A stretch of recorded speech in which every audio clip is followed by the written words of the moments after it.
There are exactly 4 rules that determine whether grading these cards either makes you money or whether it burns it. This card should be graded, but most people lose money doing it. These 2 cards look identical, but grading one is smart and grading the other is a mistake. And this mistake costs collectors hundreds to thousands of dollars every year. It's not about the Pokemon, the rarity, or even the set. And almost nobody follows all 4. Let me save you money right now. Because most Pokemon collectors are grading cards they should never grade, then acting completely shocked when they get a PSA 9 that's worth less than the card cost plus grading fees. Today, I'm going to show you which Pokemon cards are actually worth grading, using clear rules that you can apply to any card, modern or vintage. No hype, no guessing, just math, demand, and condition. Rule number 1 is that the raw card should already be worth something. If the card isn't worth anything raw, then grading it won't magically fix that. And that was a mistake that I learned very early on. And just like anything, there are going to be some exceptions to these rules, but we're not talking about the exceptions today because you're always going to have those. The minimum raw price rule that I follow is that if a card costs between $50 and $100, maybe grade it. If the card's raw price is $100 or more, now you've got a strong candidate. But if your raw card price is less than $50, it's almost always a loss. Why? Because grading usually costs between $30 and $50 per card, and that's before you add in shipping to and from PSA, insurance, and waiting 2 to 6 months or even longer to get your card back. If the raw card price is $30, a PSA 9 doesn't save you. The second rule that I go by is that there must be a real price gap. This is the rule that most people ignore, and it's one I'm definitely guilty of doing too, especially whenever I first started out grading cards. So you just need to ask yourself the question, if this comes back a PSA 9 or a 10, does the value jump enough to justify that risk? If the PSA 10 value isn't 3.5 to 4 times the raw card price, I don't even consider grading it.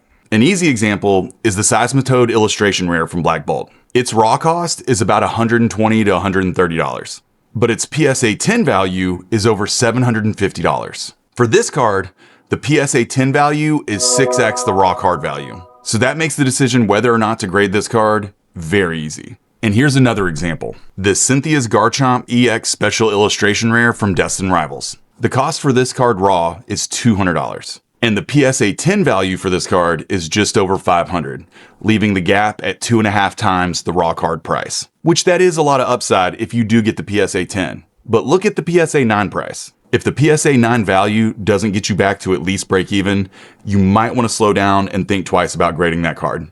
The third rule that I go by is that condition matters more than the card. And this is where most people really lie to themselves. Before you grade, check 4 things under very strong light. First is centering. PSA's new grading standards require the front to have a centering of 55-45. So what that means is that your card can be slightly off center, but not by much. And this is where a lot of people mess up. A card can really look centered and still not grade a 10. Your eyes can lie, and PSA, they measure. So if it even looks a little bit off center to you, then the grader, they're gonna destroy it. Number 2 are the corners. If the card has any whitening whatsoever, the best you can hope for is a 9. One tiny little bad corner can kill the entire submission. Number 3 are the edges. Edges on modern cards, they show wear fast.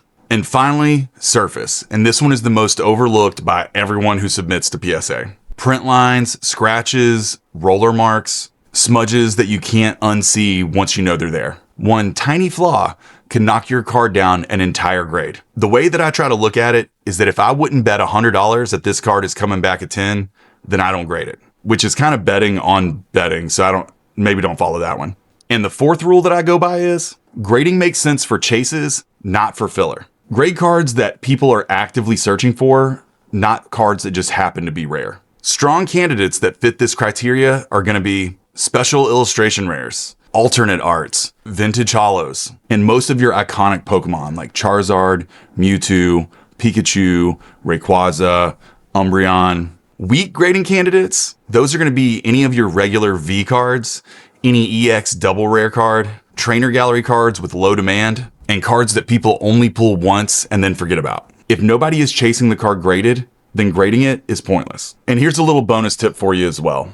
Just because the card's modern does not mean that it's going to automatically come out a PSA 10. This one hurts a lot of people's feelings because they assume that if it's pack fresh, it's an automatic 10. But the truth is that the modern cards, they're printed by the millions, which means they're printed extremely fast. Centering and print defects on chase cards in the last few years has been unusually high. And that's why many modern submissions to PSA come back as a 9. PSA 10 populations are a lot tighter than what TikTok may make it seem. So your quick grading checklist is going to be, is the card worth more than $100 raw? If I get a PSA 9, will I at least break even? Would getting a PSA 10 at least triple the value of this card?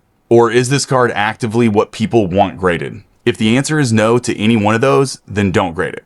So all of this is just for people who are grading cards just for the investment or increased value of their cards.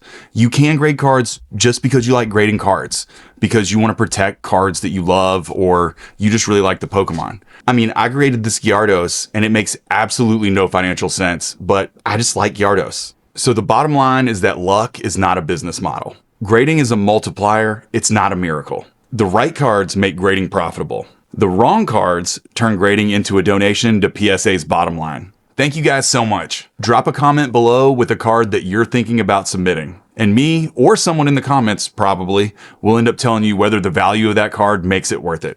I'll see you guys in the next one. Bye.